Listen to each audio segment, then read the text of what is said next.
찬양 받으소서.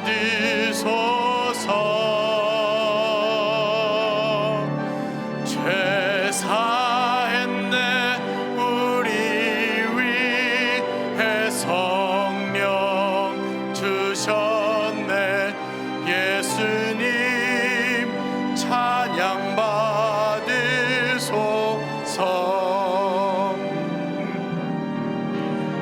위로의 성령님이시여,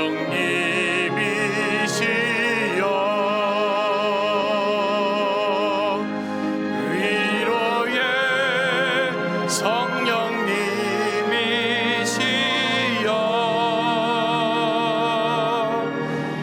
우리 안에 계셔서 늘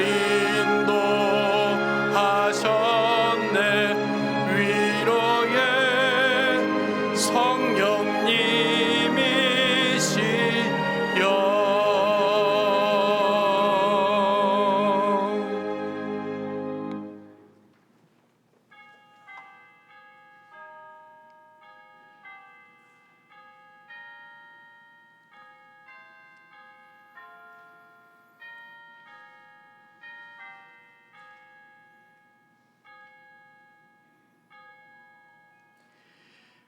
그가 여기 계시지 않고 그가 말하던 대로 살아나셨느니라. 와서 그가 누우셨던 곳을 보라. 할렐루야. 십자가를 지고 죽으셨으나 사망 권세를 깨뜨리시고 부활하신 주님, 찬양과 경배를 받아 주시옵소서. 부활의 첫 열매가 되셔서 무덤 문을 여시고 절망과 어둠을 몰아내신 것과 같이 오늘 저희들의 마음의 문도 열어주셔서 생명과 능력과 소망이 충만하게 하여 주시옵소서. 오늘 예배하는 우리에게 부활하신 영광의 모습을 보여주사 기쁨과 찬송이 충만케 하여 주시옵소서. 이 예배를 통하여 우리가 품은 한 영혼이 주께로 돌아오는 역사가 있게 하시며 하나님의 마음으로 열방을 품는 복된 교회 되게 하여 주옵소서. 예수 그리스도의 이름으로 기원하옵나이다. 아멘.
주님께 영광, 다시 사신 주,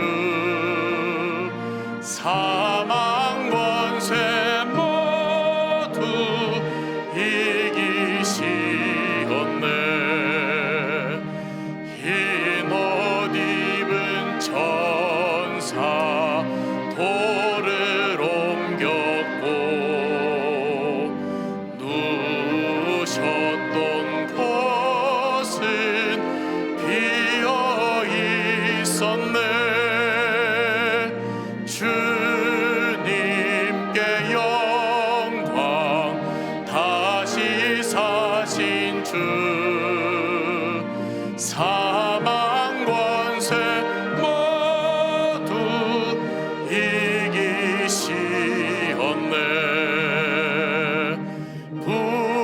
부활의 주님 나타나시사 두려움과 의심 물리치셨네. 주의 교회 기뻐 찬송하여라. 다시 사신 주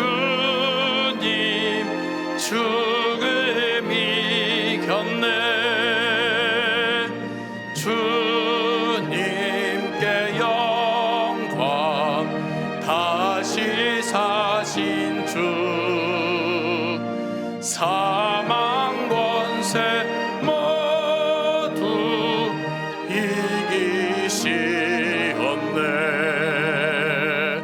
생명의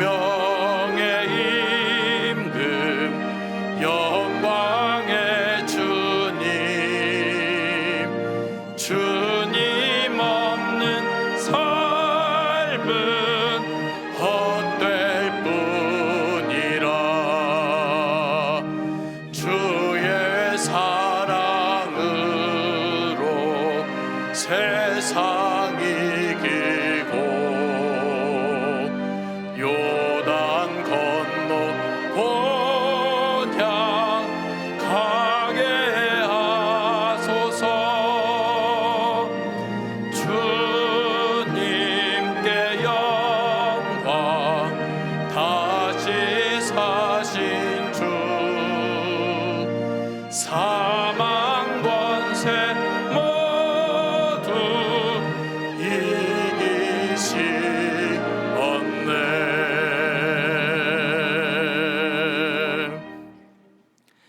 지난 한 주간 우리의 삶을 돌아보며 침묵으로 참회의 기도를 드리겠습니다.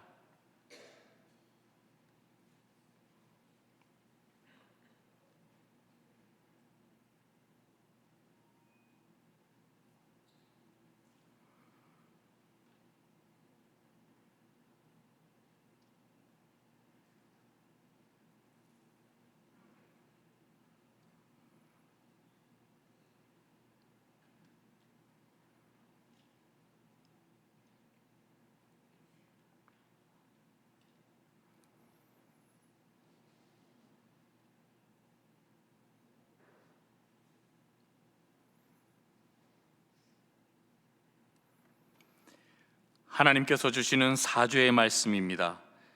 그리스도 예수 안에 있는 속량으로 말미암아 하나님의 은혜로 값없이 의롭다 하심을 얻은 자 되었느니라. 아멘.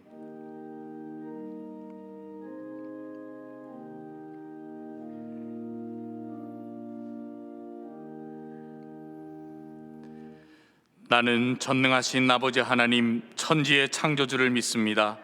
나는 그의 유일하신 아들 우리 주 예수 그리스도를 믿습니다. 그는 성령으로 잉태되어 동정녀 마리아에게서 나시고 본디오 빌라도에게 고난을 받아 십자가에 못 박혀 죽으시고 장사된 지 사흘 만에 죽은 자 가운데서 다시 살아나셨으며 하늘에 오르시어 전능하신 아버지 하나님 우편에 앉아 계시다가 거기로부터 살아있는 자와 죽은 자를 심판하러 오십니다. 나는 성령을 믿으며 거룩한 공교회와 성도의 교제와 죄를 용서받는 것과 몸의 부활과 영생을 믿습니다. 아멘.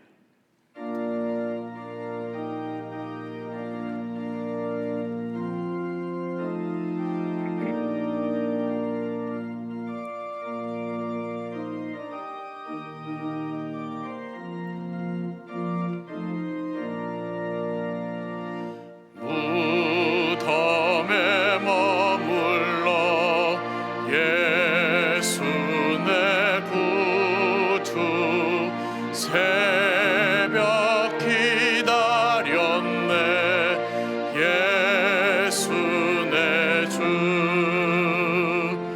원수를 다 이기고 무덤에서 살아나셨네. 어둠을 이기시고 나와서 성도 함께 길이 다스리시네. 사셨네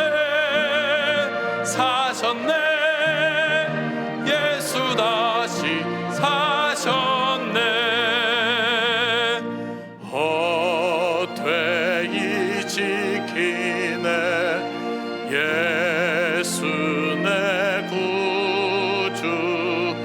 헛되이 봉하네 예수 내 주. 원수를 다 이기고 무덤에서 살아나셨네. 어둠을 이기시고 나와서 성도 함께 사셨네 사셨네 예수 다시 사셨네 거기 못 가두네 예수 내 구주 우리를 살리네 예수 내 주 원수를 다 이기고 무덤에서 살아나셨네 어둠을 이기시고 나와서 성도 함께 길이 다스리시네 사셨네 사셨네 예수 다시 사셨네. 자막을 보시면서 함께 교회 공동기도를 드리겠습니다. 살아계신 하나님 아버지, 대만에서 사역하시는 강신규, 박계순 선교사님과 함께 하셔서 현지교회 한글학교 사역을 통해 신베이 지역에 복음의 문이 열리고 선교의 열매가 맺힐 수 있도록 역사하여 주옵소서. 부활절을 통해 부활의 기쁨과 참 소망을 회복하게 하시며 함께 진행되는 피로회복 헌혈을 통해 생명 나눔의 사역이 활발해지도록 인도하여 주옵소서. 제212회 평북노회가 하나님의 은혜 가운데 진행되어 민족 복음화와 선교를 위한 건강한 연합을 이룰 수 있도록 역사하여 주옵소서. 담임 목사님의 영육간에 강건함을 더하여 주시고 가정과 사역 위에 하나님의 은혜와 평강이 충만하게 하옵소서. 이제는 각 개인의 기도 제목과 작정한 한 영혼을 위하여 그리고 환우들을 위하여 기도를 드리겠습니다. 자비로우신 아버지 하나님 감사합니다. 하나님 오늘 거룩한 주를 허락하시고 부활절을 위해서 감사드립니다. 하나님 이 시간 우리 마음에 작정한 한 영혼을 놓고 아버지는 귀 답을 따라갑니다. 아버지 한 정한 자의 영혼들이 아버지 부활을 위해서 도와주시고 헌절의 아버지 정중을 다해서 이루어지고 역사해 주시옵소서. 하나님 우리 환우들 가운데 붙들어 주시옵소서. 하나님들 한 사람 한 사람 주님 만져주시고 역사하시고 하늘의 자들이 열릴 수 있도록 은혜 부어주시옵소서. 하나님 함께 하여 주시옵소서.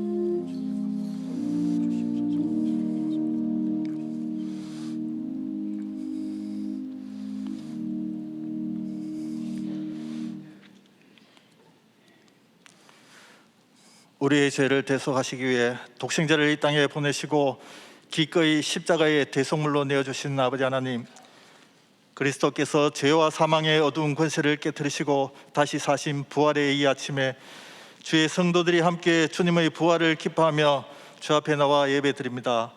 이 예배 가운데 주님 홀로 영광과 존귀를 받으시옵소서. 아버지 하나님, 지난주 고난 주간을 지내며 십자가에 못 박히신 주님을 바라보았습니다. 주님은 우리가 져야 할 십자가 대신 지셨고 우리가 받아야 할 조롱과 멸시 대신 받으셨습니다. 주님은 십자가에 달려 죽으셨지만 말씀대로 사흘 만에 사망 권세 이기시고 부활의 첫 열매가 되셔서 저희들에게 영원한 생명의 길을 열어주시고 부활 소망 주시니 참으로 놀라운 사랑이요 크신 은혜입니다. 그러나 이러한 은혜 중에도 저희들은 여전히 죄의 종노릇하고 있지 않는지 믿음을 다시 돌아보기 원합니다. 더 이상 죄 가운데 주저앉아 있지 않게 하시고 일어나 부활의 주님을 만나는 놀라운 은혜가 저희들에게 있게 하여 주시옵소서. 무덤을 찾아온 여인들이 부활의 주님을 만나 슬픔이 기쁨으로 바뀐 것처럼 우리의 슬픔과 고난도 기쁨과 감사로 바뀌게 하시옵소서. 엠마오로 가던 두 제자가 의심 많은 도마가 부활의 주님을 만났을 때 마음이 뜨거워지고 나의 주님이시오 나의 하나님이라고 고백하며 그들의 삶의 방향이 바뀐 것처럼 우리의 정함 없는 인생 방향도 주님 계신 곳을 바라보며 걸어가게 하시옵소서. 우리 삶 가운데 모든 연약함과 부족함이 부활의 능력으로 회복되길 이 시간 간절히 기도드립니다. 올해도 기쁨 나눔 상자를 풍성하게 채워주신 감사드립니다. 부활의 기쁜 소식을 어려운 이웃들과 함께하고자 기쁨 나눔 상자와 소아암 환자들을 위한 피로회복 헌혈에 참여하는 성도들을 칭찬하여 주시고 우리 안에 섬김과 나눔의 기쁨이 충만하게 하여 주시옵소서. 아버지 하나님, 코로나가 점차 완화되어 가고 있음에 감사드립니다. 속히 종식되게 해주시고 전염병으로 인한 육체적으로 경제적으로 어려움을 겪는 지체들을 회복시켜 주시옵소서. 무엇보다 코로나 장기화로 편한 것에 익숙해져 버린 우리의 신앙 자세를 돌아보며 다시 새로워지는 은혜가 있게 하시옵소서. 새로 출범하는 정부는 정의와 공의가 바로 세워지는 나라, 공정과 상식이 통하는 나라, 그리하여 하나님의 통치가 이루어지는 나라가 되도록 도와주시고 우크라이나를 불쌍히 여기시어 하루속히 포성이 멈추고 평화가 임하게 하여 주시옵소서. 우리 공동체 안에도 육신이 연약해진 자들에게 건강의 회복을 주시고 영혼이 지쳐있는 자들에게 영의 강건함을 허락하여 주시옵소서. 동안교회도 빛과 소금의 사명을 잘 감당하는 교회, 영혼 구원과 열방을 향한 복음 전도의 빛을 발하는 생명력 넘치는 교회가 되길 간절히 기도드립니다.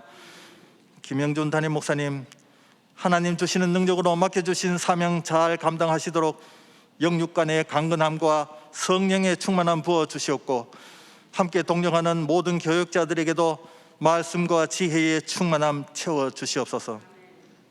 이 시간 목사님 생명의 말씀, 부활의 복된 소식 전하실 때 새 소망으로 마음이 뜨거워지며 저희 삶 속에 부활의 능력 나타나게 하여 주시옵소서.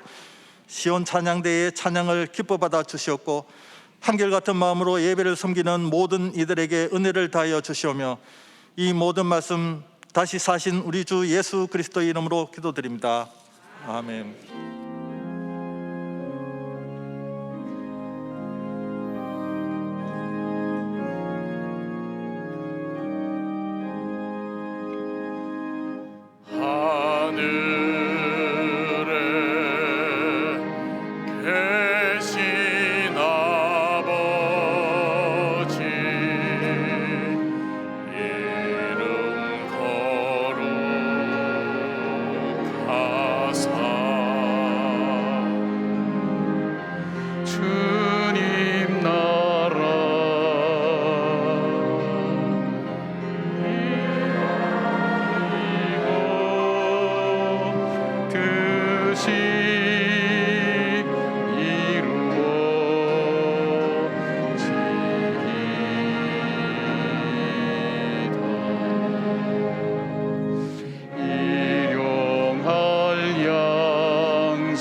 악에서 구원하소서.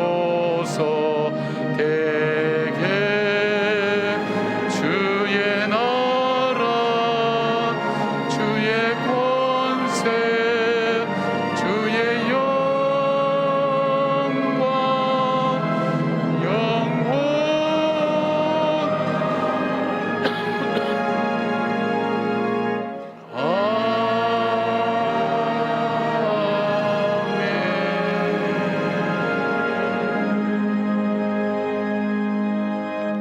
사망 권세 깨뜨리시고 부활로 승리하신 우리 주님, 그 주님의 부활이 우리 삶의 부활의 첫 열매가 되어서 소망 중에 주님을 사모하는 주의 백성들이 모여 함께 예배를 올려드립니다.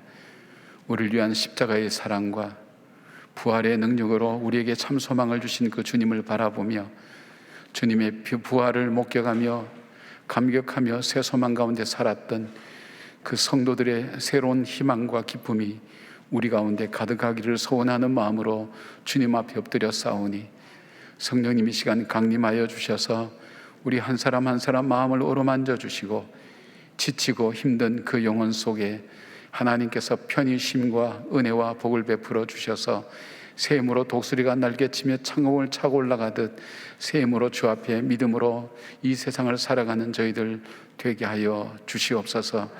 우리에게 참 소망을 주셨사오니 절망하고 낙심할 만한 일들이 우리의 삶 속에 일어나지만 하나님, 우리의 궁극적인 것이 참 소망 가운데 그 믿음으로 저희들이 걸어가고 있사오니 하나님 잘 이겨나갈 수 있도록 도와주시고 인내하며 승리하는 주의 자녀들 되게 하여 주시옵소서. 주님의 부활을 기쁨 남는 상대로 어려운 이들과 함께 나누며 하나님 또한 피로 회복으로 우리의 피를 통해 우리에게 피를 통해 구속해 주신 그 주님의 사랑을 증거하는 소아암 환자들을 위한 하나님 귀한 헌혈을 위해도 주님께서 함께하여 주시옵고 알게 모르게 여러 가지 모습으로 섬기는 주의 종들의 손길 위에도 하나님께서 복과 은혜를 베풀어 주시옵소서.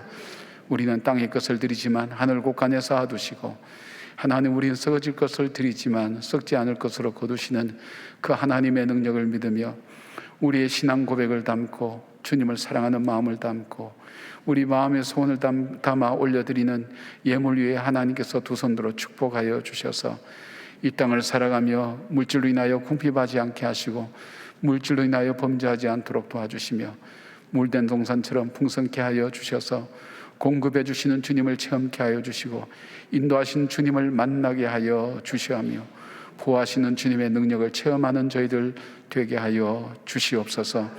기가 막힐 웅덩이와 수렁처럼 어려운 가운데 있는 우리 성도들의 가정들이 있습니다.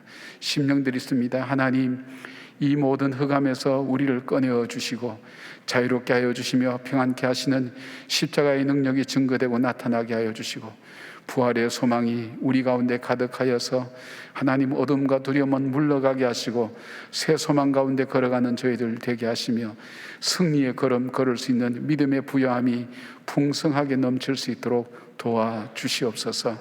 하나님, 특별히 질병 가운데 있는 주의 자녀들이 있습니다.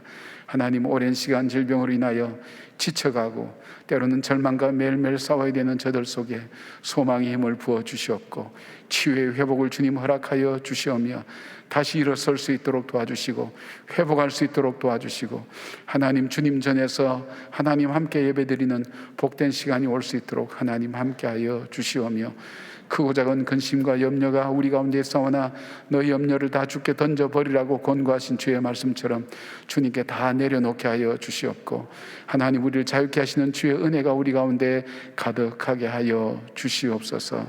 우리의 예배를 받으시고 우리의 예물을 받으시는 우리 주 예수 그리스도의 이름으로 기도드리옵나이다. 아멘.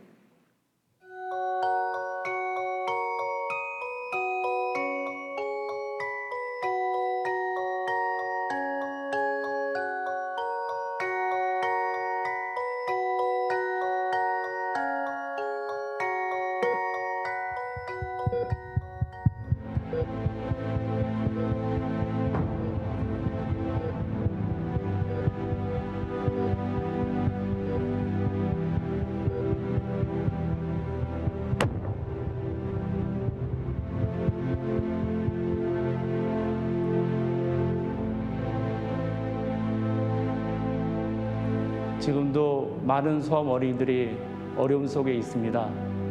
오랜 기간 투병 생활, 고액의 치료비, 반복되는 수혈 등으로 경제적으로 힘들고 심리 정서적으로 지치게 됩니다. 백혈병 어린이재단이 이 아이들을 돕고 있습니다. 여러분도 함께 도와주세요. 여러분들의 나눔과 헌혈이 소아암 환자들의 생명을 지키고 그 가정의 행복을 지키는 데 큰 힘이 될 것입니다. 이번 피로 회복은 한 번의 헌혈마다 최대 8,000원까지 적립이 되고 소아암 아이들에게 전달됩니다. 헌혈, 여러분의 작은 실천으로 한 아이의 생명을 구할 수 있습니다.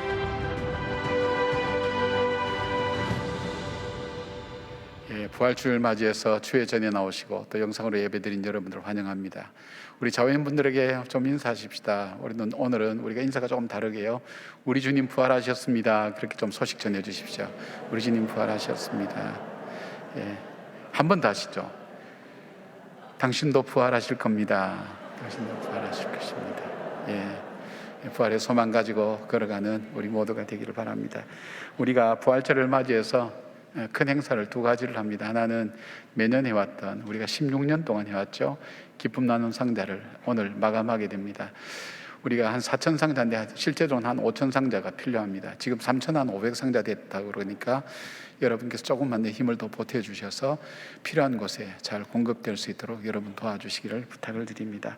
그리고 피로회복, 참 이름을 참 잘 붙였죠, 그죠? 1,500만 명 이상의 헌혈자들이 없어졌다 그러거든요. 왜냐하면 이 전염병에 감염됐던 사람들은 헌혈을 할 수가 없기 때문에, 일정 기간 동안에 할 수 없기 때문에, 그러니까 피가 굉장히 모자라는 상태입니다. 그 중에서도 어린이 암 환자들이 있습니다. 그들은 참 모든 가족의 마음에 무거운 짐이 되고 절망이 되죠. 그들에게 희망을 주고 여러분이 헌혈할 때마다 8,000원 정도씩 또 그들에게 모금이 되어서 그들에게 전달될 뿐 아니라 헌혈의 피로 그들의 생명을 살릴 수가 있습니다. 근데 오늘 우리가 할 수가 없기 때문에 오늘 작정서를 나눠드렸습니다. 여러분 주보에 간지 보시면 나오는데 좀 불편하시더라도 그걸 메모를 해주시면, 하시겠다고 메모를 해주시면 저희들이 창립 기념주일날 6월 셋째 주일날 우리가 헌혈차가 와서 함께 할 수 있도록 저희들이 준비할 수 있는, 대비할 수 있는 인원이 어느 정도 되는지를 저희들이 준비할 수가 있습니다. 여러분께서 표시를 해주시고, 여러분들이 표시를 하시고 헌혈에 마음이 있다 할지라도 실제 헌혈하는 인원은 그렇게 많지를 않습니다. 왜냐하면 헌혈에 부적합한 경우들이 많이 있기 때문입니다. 헌혈을 하면서 여러분 개인적으로 건강도 한번 체크해 보시고 또 헌혈을 통해서 생명을 살리는 일에 함께 참여하셔서 부활의 기쁨이 우리만의 기쁨이 아니라 우리 모두의 기쁨이 될 수 있도록 여러분께서 그렇게 함께 나눠주시기 바랍니다. 방역 지침이 이제 우리가 거리두기가 다 해제되어서 거의 정상으로 되어지는데, 이제 교회 나오셔서 함께 예배를 드리는데, 우리가 회복 부흥회가 5월 16일부터 18일까지 저녁마다 열리게 됩니다. 우리 주성민 목사님 모시고 하게 되는데 정말 뜨겁게 기도하시고 우리의 영혼을 회복시킬 수 있는 말씀과 능력으로 인도하실 귀한 목사님입니다. 참 시간을 하나님께서 참 기가 막히게 맞추어 주셨다는 생각도 많이 합니다. 여러분께서 지치고 힘들어갈 때 다시금 말씀으로 새 힘을 얻을 수 있도록 이 시간 꼭 지켜주시기를 부탁드립니다. 5월 1일 날 유아 세례가 있습니다. 여러분 주일 저녁 예배 때 있는데 우리 어린아이들에게 우리 신앙 고백을 담아서 세례를 받을 수 있도록 우리 부모님께서 기회를 주시기를 바랍니다.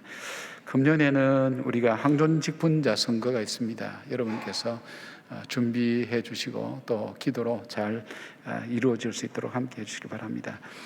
내일 평복노회가 있는데, 평복노회가 평강교회에서 열려지는데 우리 교회에서는 8분의 전도사님들이 목사 안수를 받게 됩니다. 해당되는 부서에서도 관심 가져주시고 또 기도해 주시면 고맙겠습니다. 계속해서 우리 영상을 통해서 교회 소식 함께 나누겠습니다. 예수로 나의 구주를 삼고 성령으로 거듭난 생명, 이 세상에서 나의 영혼이 하늘의 영광을 보내. 예수로 나의 구주를 삼고 성령으로 거듭난 생명, 이 세상에서 나의 영혼이 하늘의 영광을 보내. 기뻐하고 감사하라, 쉬지 말고 기도하라. 주 안에서 하나 되어 주님을 찬양하라.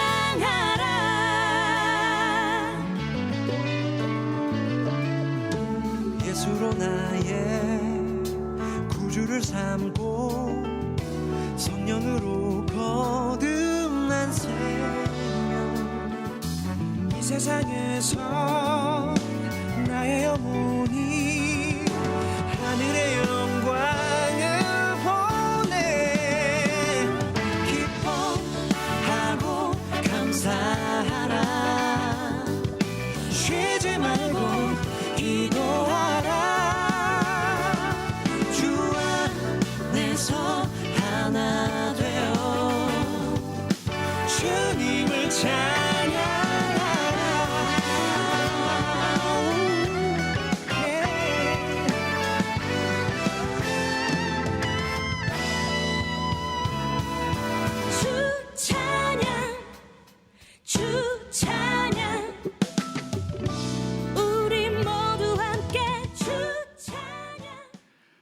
오늘 우리에게 주시는 하나님의 말씀은 마가복음 16장 1절에서 8절까지 말씀입니다.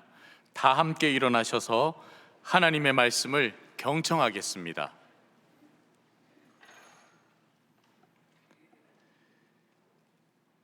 안식일이 지남에 막달라 마리아와 야고보의 어머니 마리아와 또 살로메가 가서 예수께 바르기 위하여 향품을 사다 두었다가 안식 후 첫날 매우 일찍이 해 돋는 때에 그 무덤으로 가며 서로 말하되 누가 우리를 위하여 무덤 문에서 돌을 굴려주리여 하더니 눈을 들어본즉 벌써 돌이 굴려져 있는데 그 돌이 심히 크더라. 무덤에 들어가서 흰 옷을 입은 한 청년이 우편에 앉은 것을 보고 놀라매 청년이 이르되 놀라지 말라. 너희가 십자가에 못 박히신 나사렛 예수를 찾는구나. 그가 살아나셨고 여기 계시지 아니하니라. 보라, 그를 두었던 곳이니라. 가서 그의 제자들과 베드로에게 이르기를 예수께서 너희보다 먼저 갈릴리로 가시나니 전에 너희에게 말씀하신 대로 너희가 거기서 배우리라 하라 하는지라. 여자들이 몹시 놀라 떨며 나와 무덤에서 도망하고 무서워하여 아무에게 아무 말도 하지 못하더라. 이것은 하나님의 말씀입니다. 아멘.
귀한 찬양 감사합니다. 예. 오늘 박수를 좀 많이 치셔도 참 좋겠죠, 그죠?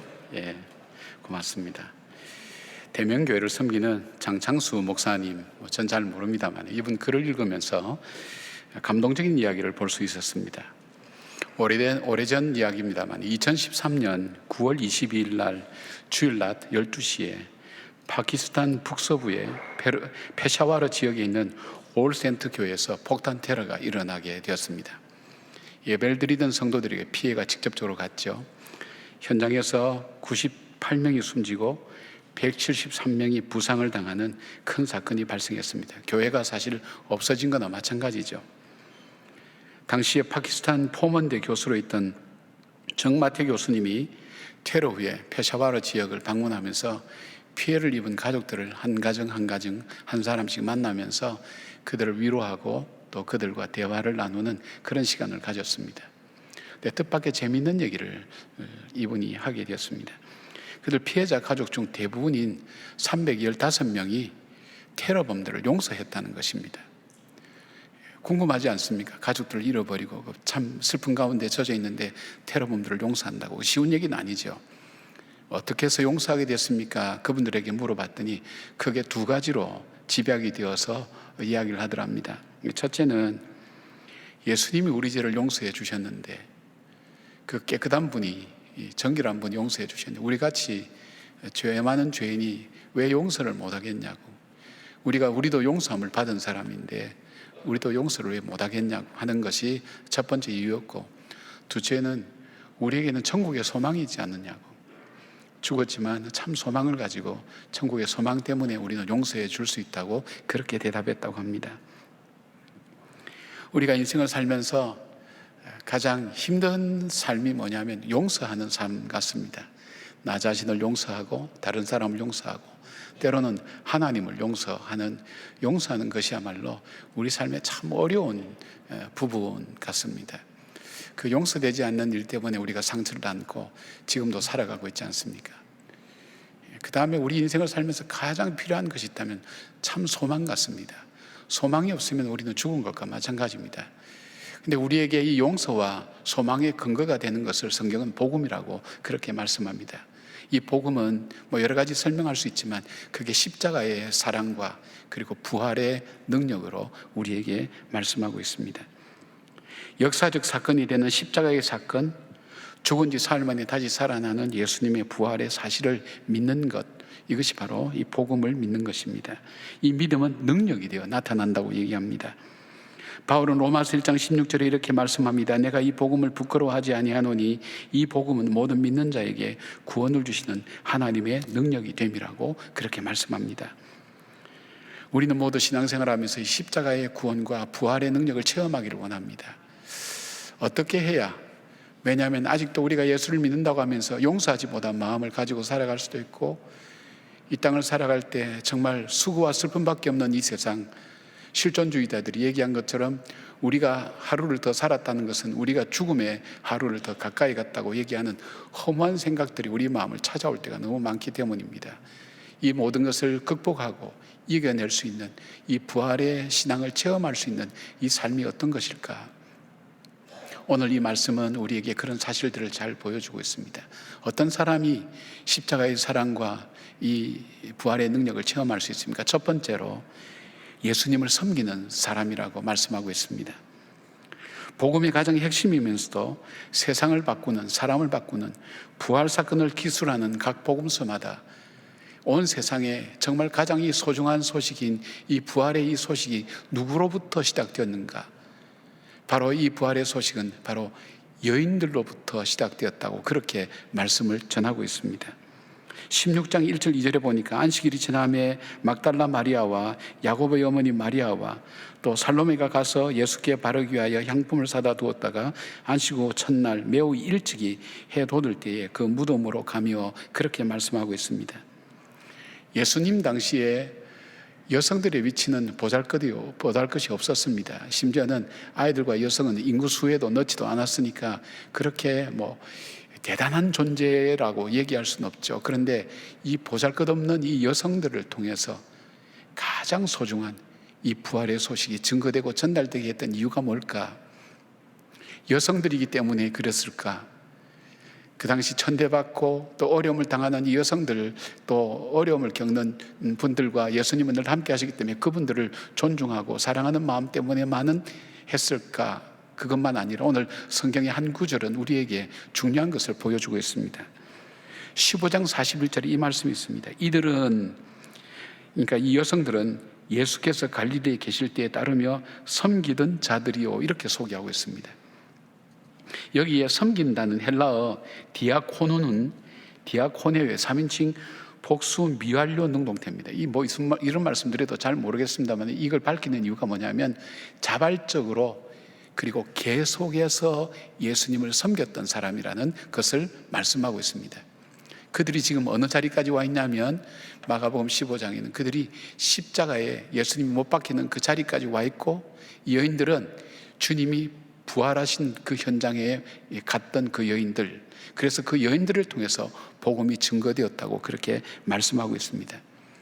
이들은 예수님을 섬길 때 어떻게 섬겼습니까? 자기들의 소유로 섬겼다고 누가복음 8장 2절부터 3절까지 보면 그 말씀이 있습니다. 자기들이 가진 소유로 자발적으로 자기들의 소유로 섬겼다고 얘기하고 있습니다. 그리고 이들이 어디까지 섬겼습니까? 예수님께서 십자가에 못 박혀서 돌아가시는, 제자들은 무서워서 다 도망간 그 죽음의 현장까지 예언들이 따라가서 예수님을 섬겼습니다. 뿐만 아닙니다. 예수님이 어디에 묻히는가 그 무덤까지 확인했다고 여인들은 말씀하고 있습니다. 이 무덤까지 확인한 이들은 예수님께 죽은 시체에 향료라도 바르기 위해서, 섬기기 위해서 그들은 안식일 첫날 일찍 주님의 무덤을 찾았다가 부활을 목격하게 된 사람입니다. 그 중에서도 막달라 마리아는 7 귀신이 들렸던 여인이라고 설명하고 있습니다. 7 귀신이 들렸다는 것은 보통 7이라는 숫자는 완전 수를 말합니다. 완전히 망가진 인생을 말합니다. 그리고 더 이상 회복이 불가능한 이 인생, 그러나 예수님을 만나면서 구원을 얻고 그 구원의 새 생명을 가지고 살아가는 이 여인, 자기 삶 속에서 나를 구속하신 그 주님을 일평생 따라다니며 죽음의 자리까지 주님을 끝까지 섬겼습니다. 7 귀신 들린 여인이 가진 것이 있으면 얼만큼 있겠습니까? 자기 소유가 있으면 얼만큼 있겠습니까? 자기의 몸과 마음을 다해서 이 불행한 인생, 불행에서 헤어나오지 못하는 인생이 나만이 아니라 예수님 만나서 구원받은 인생이 나만이 아니라 다른 사람에게도 예수님의 구원의 소식이 증거되기 위해서 예수님의 사역을 돕고 예수님을 섬기면서 끝까지 죽음의 자리까지, 부활의 자리까지 갔던 이 막달라 마리아는 사복음서에 공통적으로, 요한복음 같은 데는 따로 이 공간을, 시간을 만들어서 이 여인에 대한 소개를 하고 있는 것을 보게 됩니다. 왜 이 막달라 마리아를 비롯한 이 여인들이 섬겼을까요? 그들이 주님께 받은 은혜가 너무 큰 것을 알기 때문입니다. 그들이 구원받은 것이 얼만큼 소중한가를 알기 때문입니다.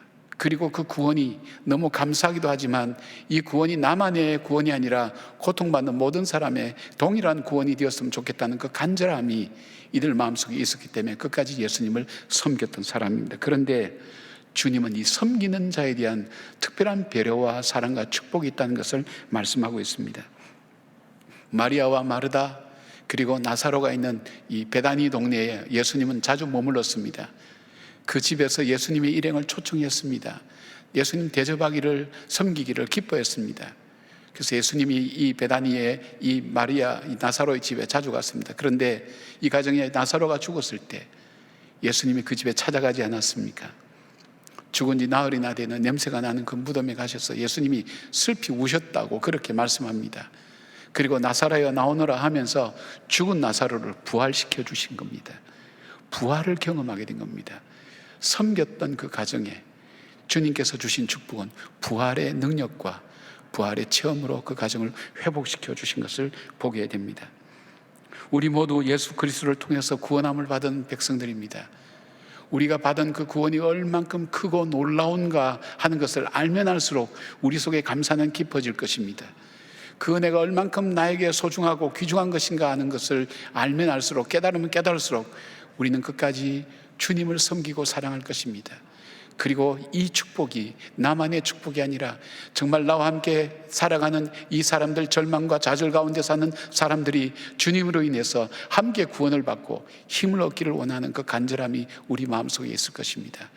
그러나 이 섬김으로 이어지기는 참으로 어렵다는 것을 보여주고 있습니다. 그래서 성경은 오늘 이 섬겼던 이 여인들을 통해서 하나님께서 가장 기쁜 소식, 놀라운 소식, 부활의 소식을 증거하게 하셨고 전하게 하셨다는 것을 우리에게 말씀해 주고 있습니다. 성경은 예수님께서도 말씀하지 않았습니까? 내가 온 것은 섬김을 받으려 함이 아니라 섬기러 왔노라고 말씀하신 것처럼 섬김의 삶이라는 것은 참 중요합니다. 부활의 능력과 역사를 보여주시고 체험하게 하시는 이 섬김의 은혜에 대해서 바울은 골로새서 3장 23절 24절에 이렇게 말씀합니다. 무슨 일을 하든지 마음을 다하여 주께 하듯 하고 사람에게 하듯 하지 말라. 이는 기업의 상을 주께 받을 줄 아나니 너희는 주 그리스도를 섬기느니라. 히브리서 6장 10절에는 이렇게 말씀합니다. 하나님은 불의하지 아니하사 너희 행위와 그의 이름을 위하여 나타내는 사람으로 이미 성도를 섬긴 것과 이제도 섬기고 있는 것을 잊어버리지 아니하시느니라. 주님께서 섬기는 백성들의 그 삶을 잊지 않고 기억하시고 복과 은혜를 주시고 능력을 주신다는 것입니다. 그 중에서도 부활의 능력을 체험할 수 있는 놀라운 은혜를 주신 것입니다. 우리가 부활절날 기쁨 나누는 상자를 하고 헌혈을 하고 사랑의 쌀을, 성탄절 사랑의 쌀을 하는 것은 세상을 향한 우리 공동체가 함께 섬기는 것입니다. 이것뿐 아닙니다. 바나바와 같이 교회를 섬기고 가정을 섬기고 사회생활 속에서 예수님으로 인하여 섬기는 삶을 사는 사람이 얼마나 많은지 모릅니다. 사람들은 자기를 위해서 살아가는데 이 사람들은 자기를 위해서 살아가는 것이 아니라 세상을 주님을 위해서 섬기며 살아갑니다. 세상 사람들은 어리석다고 하지만 그러나 생사화복을 주관하시는 그 하나님께서 이 섬김의 삶을 사는 사람을 잊지 않고 기억하시겠다고 말씀하셨고 그 증거로 바로 이 막달라 마리아를 비롯한 이 여인들에게 부활의 첫 증거로 증인으로 세워주시는 축복을 받게 된 것입니다. 부활의 감격과 기쁨을 체험하기를 원하십니까? 여러분의 삶에서 예수님 때문에 섬기는 삶을 사시길 바랍니다. 주님께서 반드시 갚아주십니다. 부활의 능력과 기적을 체험하는 자리로 인도하실 줄 믿습니다. 섬기는 우리의 믿음과 삶이 되기를 주의 이름으로 축복합니다. 부활을 체험하기를 원하는 두 번째 사람은 어떤 사람입니까? 성경에서는 부활의 사실을 믿는 것입니다. 당연한 얘기죠. 부활의 사건을 전해주는 복음서에서는 부활의 사건을 믿어야 될 사람들이 오히려 부활을 믿지 못하고 있다는 이야기를 말씀하고 있습니다. 왜 못 믿었을까요? 그들이 부활의 사건이 일어났지만 부활의 사건을 증거하고 보았다고 얘기하는 사람의 얘기를 들었지만 그들이 못 믿은 이유가 뭘까요? 그들은 부활 사건을 믿기 이전에 더 중요한 것을 놓치고 있었습니다. 그것은 뭐냐면 예수님이 하셨던 말씀을 그들은 믿지 않고 있었기 때문입니다. 마가복음에 보면 예수님께서는 이 제자들에게 자기의 십자가의 죽음과 부활에 대한 말씀을 세 차례에 걸쳐서 다른 상황 속에서, 다른 환경 속에서 이 제자들에게 말씀합니다. 내가 십자가에 죽을 거다. 그리고 내가 3일 만에 다시 부활할 것이라 말씀했지만 이 제자들은 어떻게 했습니까? 자기 생각대로 받아들인 거예요. 예수님의 말씀을 그대로 받아들인 것이 아니라, 그대로 믿은 것이 아니라 자기가 생각한 이성적인 판단을 가지고 자기 인생의 기준을 가지고 예수님 말씀을 들었습니다. 그래서 예수님이 베드로에게 뭐라고 말씀했습니까? 우리 지난주 설교에서도 우리가 들었죠. 너는 하나님의 일을 생각하지 않고 사람의 일을 생각하는도다 그랬어요. 그 사단의 내 뒤로 물러가라 그랬어요. 하나님의 일을 생각하지 않고 인간의 생각과 이성으로 하니까 이게 불가능한 일인 거예요. 그러니까 제자들이 믿지 않았던 거예요. 이런 일이 일어날 수 없다고 생각했던 거예요. 자기 생각으로 받아들인 거예요. 그러니까 믿지 않았다는 거예요. 그러니까 부활의 사건이 자신에게 주어져도 그 사건이 정말 믿어지지 않은 사건이 됐던 것입니다. 제자들이 믿지 않았다는 사실을 오늘 이 본문 10장 11절에도 이렇게 말씀하고 있습니다. 마리아가 가서 예수와 함께 했던 사람들이 슬퍼하며 울고 있는 중에, 슬퍼하며 울고는 있었어요. 이 일을 알림에 그들은 예수께서 살아나셨다는 것과 마리아에게 보셨다는 것을 듣고도 믿지 아니하니라. 13절 보니까 두 사람이 가서, 에마로 가는 두 제자가 예수님을 만나고 난 다음에 가서 자기들 동료들이 가서 하는 얘기가 제자들에게 알렸을 때 역시 믿지 아니하였더라. 못 믿은 거예요. 부활의 체험은 어떤 사람에게 주어집니까? 부활의 사실을 믿는 사람입니다. 믿어야 할 제자들이 예수님의 부활을 믿지 못했습니다. 왜 믿지 못했습니까? 말씀드린 것처럼 자신들의 이성으로 감히 상상할 수 없는 사건이었기 때문입니다. 경험으로도 이해할 수 없는 사건이었기 때문입니다. 우리가 한번 보십시다. 우리가 예수 그리스도의 보혈의 피로 구원함을 받았다. 사실 믿기 어렵습니다. 내가 아무것도 한 것이 없는데 예수 그리스도께서 내 죄를 위해서 십자가에서 보배로운 피를 흘려서 죽으셨습니다. 나는 그 주님이 나의 죄를 위하여 죽으신 것을 내가 믿습니다. 그 주님을 참으로 믿습니다. 이 사실들을 여러분이 고백을 하면서 이게 현실적으로 이성적으로 믿어지는 얘기입니까? 내가 뭔가 노력 봉사라도 하든지 헌신이라도 하든지 해야지 아무것도 없이 이 큰 구원이 내가 입술로 말했다고 어떻게 이루어지느냐, 여러분 실제 믿어지지는 않잖아요. 성령께서 우리를 돕지 아니하시면 우리는 이 고백할 수 없다고 했습니다. 바로 이 고백 속에 담겨 있는 또 다른 고백이 있습니다. 동전의 양면처럼 있는 이 고백이 뭡니까? 그 주님이 십자가에서 죽으셨을 뿐 아니라 3일 만에 부활하셔서 우리의 주님이 되셨다는 사실을 우리가 함께 고백하는 것입니다. 우리가 그 사실을 믿는 것입니다.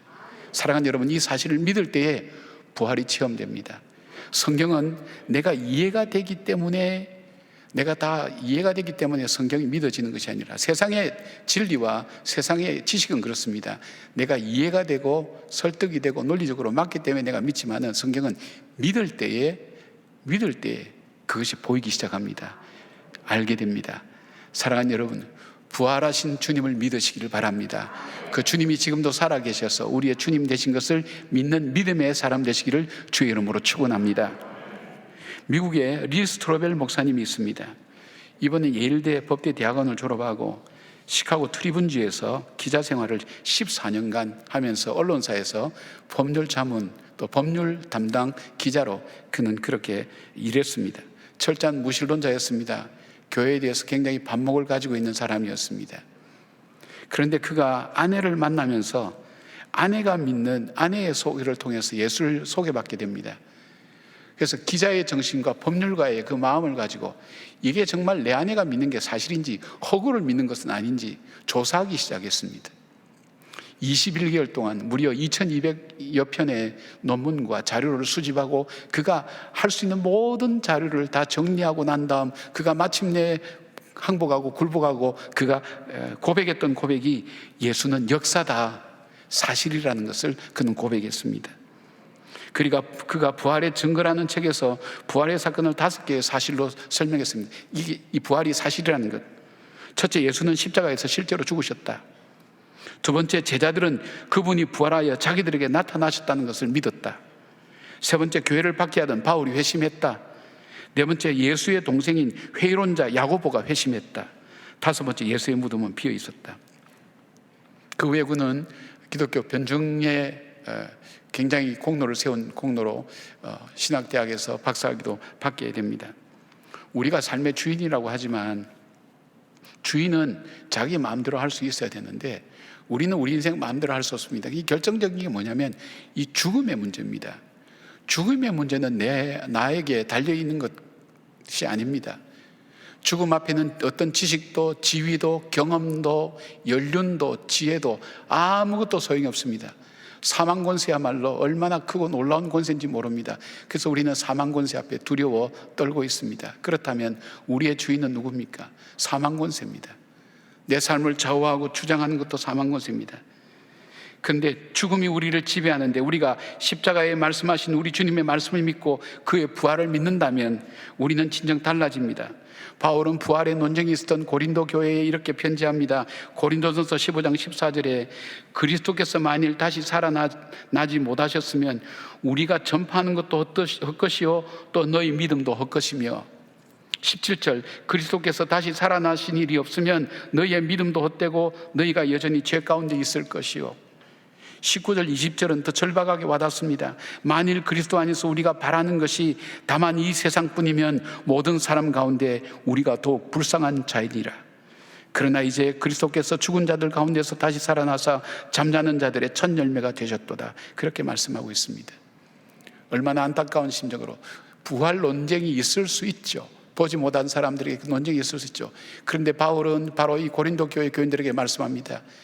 예수 그리스도의 다시 사심이 없다면 우리가 믿는 것도 헛것이요, 우리가 지금 예배드리는 이 모든 것도 헛것일 뿐 아니라 우리가 정말 전하는 것도 헛것이라고 얘기했습니다. 그리고 우리에게 뭐라고 합니까? 우리 인생 중에 가장 불쌍한 인생이 예수 믿는 인생이라는 것입니다. 왜냐하면 거짓에 속아서 우리가 그렇게 헛된 소망 가지고 살아가니까 우리가 가장 불쌍한 존재라고 그렇게 고백을 하고 있습니다.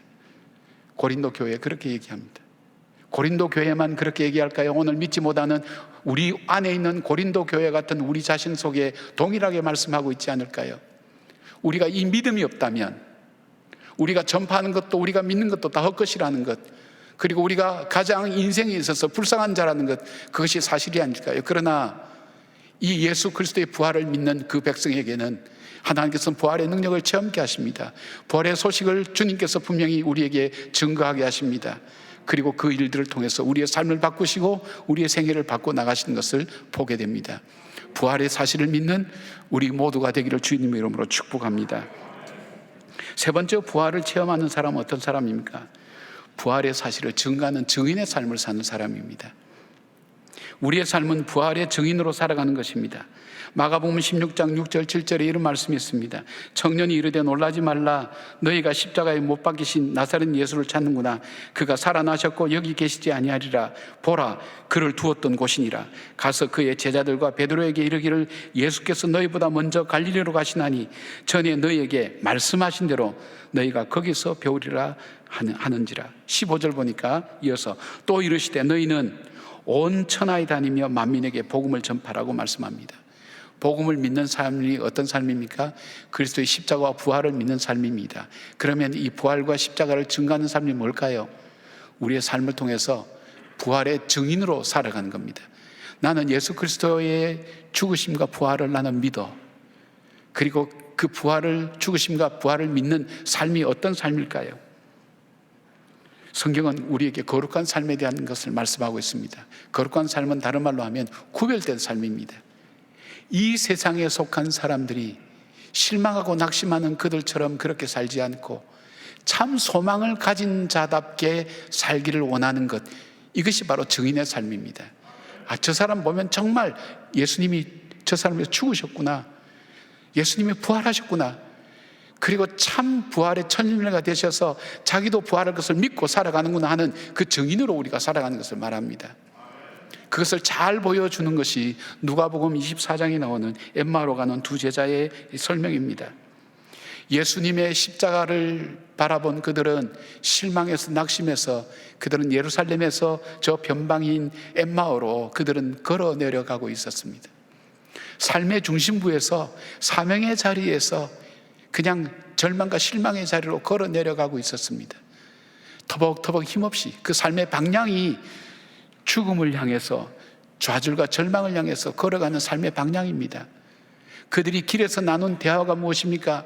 죽음의 대화입니다. 생명이 없는 대화입니다. 소망이 없는 대화입니다. 온통 죽음에 대한 이야기입니다.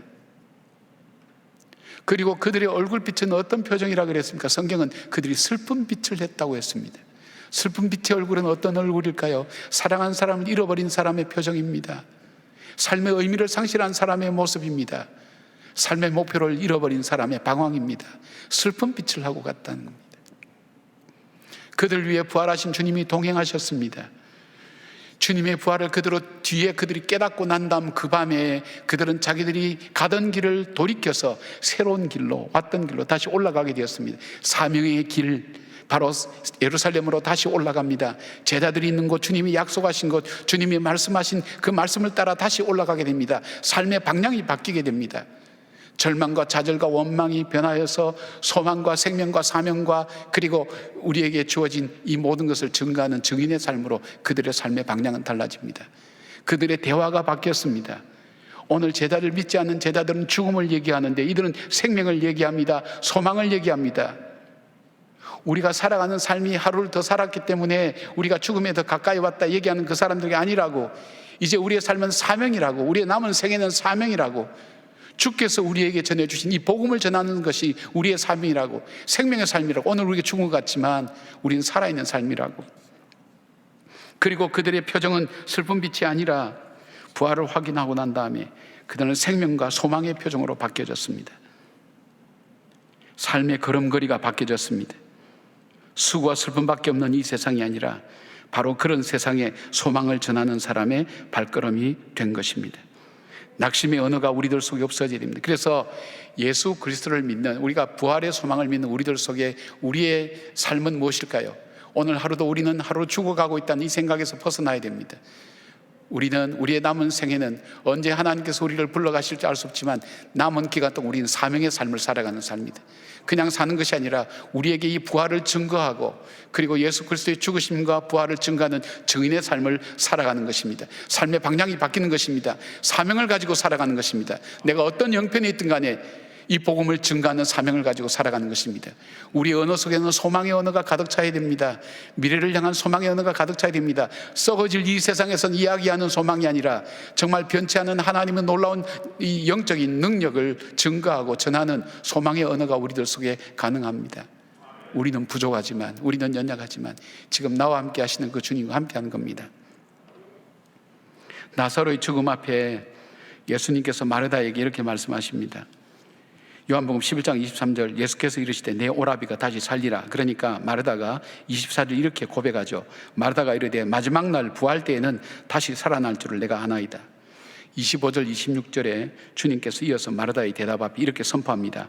예수께서 이르시되 나는 부활이요 생명이니 나를 믿는 자는 죽어도 살겠고 무릇 살아서 나를 믿는 자는 영원히 죽지 아니하리니 이것을 내가 믿느냐. 이 말씀의 의미가 무엇입니까? 바로 요한복음 15장 5절의 말씀입니다. 나는 포도나무여 너희는 가지라. 그가 내 안에 내가 그 안에 거하면 사람이 열매를 많이 맺나니 나를 떠나서 너희가 아무것도 할 수 없습니다. 맞습니다. 죽은 사람은 아무것도 할 수 없습니다. 그러나 내 안에 부활하신 주님이 내 안에 오셔서 내가 주님 안에 거하는 사람, 매일매일 죽어가는 삶 같지만 그 부활하신 주님이 내 안에 거하시고 내가 주님 안에 거하며 주님과 동행할 때 그 삶 속에 맺혀지는 열매는 생명의 열매라는 것입니다. 주님과 동행하는 삶입니다. 이것이 바로 부활의 증인으로 살아가는 삶인 것입니다. 1945년 4월 8일은 부활 주일이었습니다. 당시에는 제2차 세계대전의 종전이 얼마 남지 않았습니다.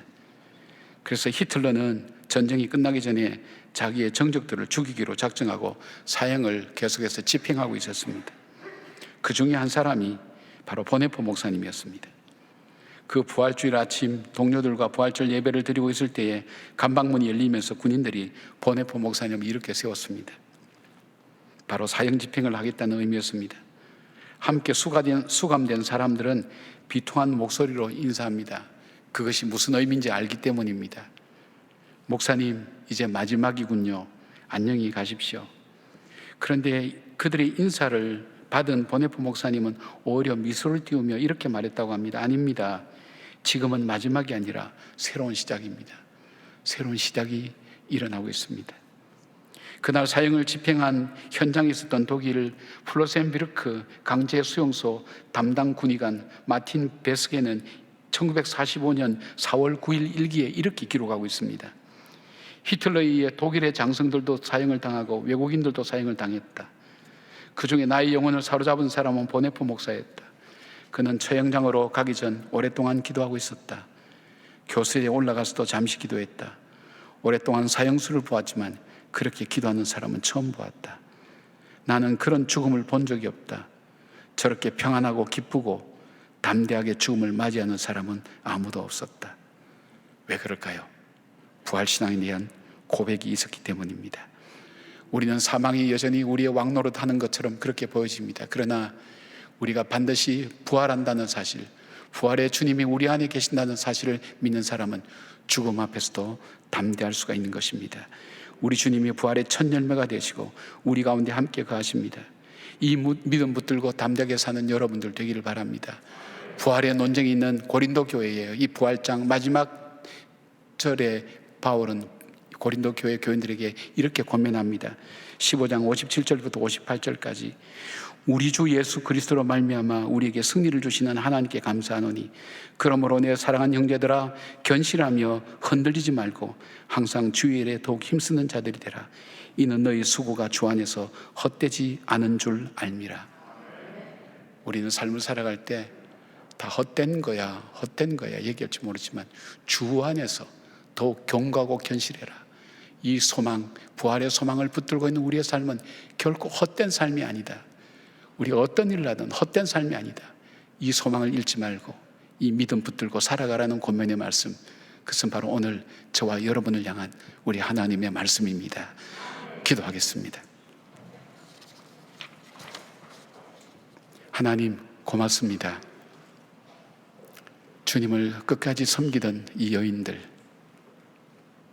부활의 사실을 믿는 백성들, 부활의 증인으로 살았던 사람들, 그 사람들을 통해 교회가 세워졌고 성령의 인도하심으로 부활의 능력을 증거하며 오늘의 역사를 만들어 왔습니다. 주님, 나의 삶의 역사가 부활의 역사로 만들어가는 삶이 될 수 있도록 도와주시옵고 주님께서 부르실 때까지 사명 감당하며 부활의 소망을 향해 달려가는 우리 성도들의 삶이 되게 하여 주시옵소서. 이 부활을 믿을 때에 주님, 우리의 언어가 달라지게 하여 주시옵소서. 삶의 방향이 바뀌게 하여 주시옵소서. 우리의 표정이 달라지게 하여 주시옵소서.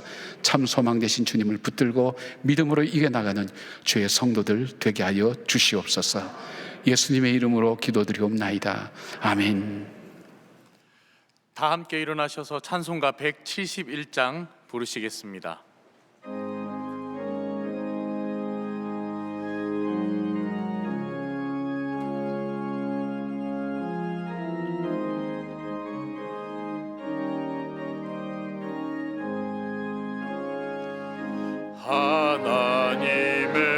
하나님의 독생자 예수 날 위하여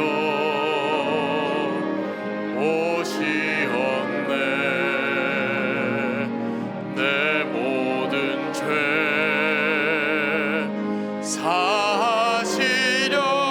사하시려고 십자가 지셨으나 다시 사셨네.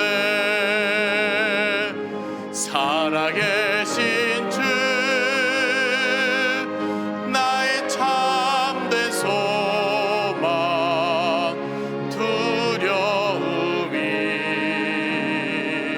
사라지네. 사랑의 주 내 갈 길 인도하니 내 모든 삶의 기쁨 늘 충만하네. 주 안에서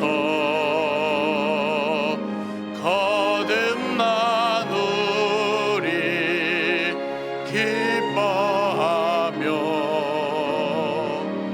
찬양하리. 가슴 속에 넘치는 확신 우리의 가는 길에 소망 넘치네. 살아계신 주 나의 참된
이달의 말씀을 함께 선포하시겠습니다.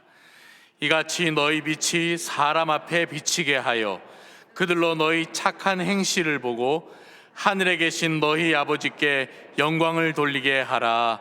아멘.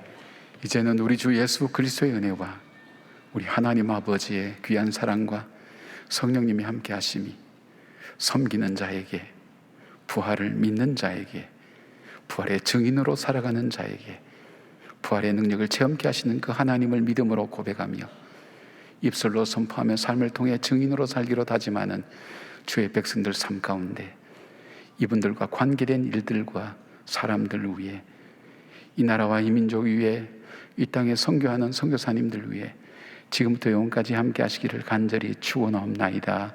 아멘.